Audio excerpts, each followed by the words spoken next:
E para entrevistar o físico Marcelo Gleiser, estão comigo aqui na bancada do Canal Livre os jornalistas Fernando Mitre e Antônio Teles. Professor, boa noite, bem-vindo.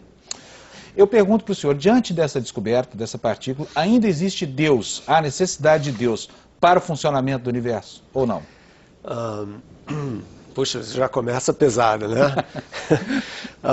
Eu diria o seguinte, que essa discussão do papel de Deus no universo é muito antiga, né, obviamente, né? Ela veio antes da ciência, né? Então, quando ninguém entendia exatamente como funcionava a natureza, era óbvio que era fácil invocar alguma entidade sobrenatural para explicar como o mundo funciona. Então, não era só o Deus que criou o universo, mas era o Deus do vulcão, o Deus da chuva, o Deus do vento, etc. Então, existia uma divinização da natureza, vamos dizer assim, né?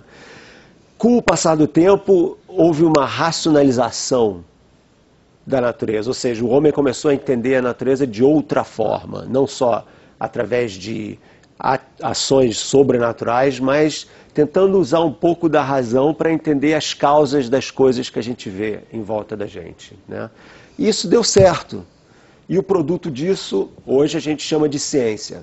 Então, há mais ou menos 400 anos atrás, se descobriu um método para se estudar o mundo, que é um método profundamente democrático, em que, se você tem alguma explicação de como funciona alguma coisa, por exemplo, para os gregos, o Sol girava em torno da Terra, e isso acontecia porque existia um deus chamado Deus Hélio, que tinha uma carruagem que levava todos os dias o Sol através dos céus. Então isso é uma explicação perfeitamente razoável para um fenômeno que todo mundo está vendo, que é o Sol girando em torno do céu. Hoje em dia, essa explicação já não funciona mais, né? Existem outras explicações. A gente já sabe, por exemplo, que não é o Sol que vai em torno da Terra, mas é a Terra que vai em torno do Sol. E que essa volta diurna do Sol em torno da Terra é porque a Terra está girando em torno de si mesma. Mas essas explicações são muito contra-intuitivas, elas não são óbvias, né? Então demorou-se para se entender isso. Mas o que acontece? Sempre que a ciência faz um avanço, Deus se torna menos necessário como explicação do mundo, né? Isso se chama o Deus das lacunas. Ou seja, né? Eu não entendo como surgiu a vida. Foi Deus que fez, né?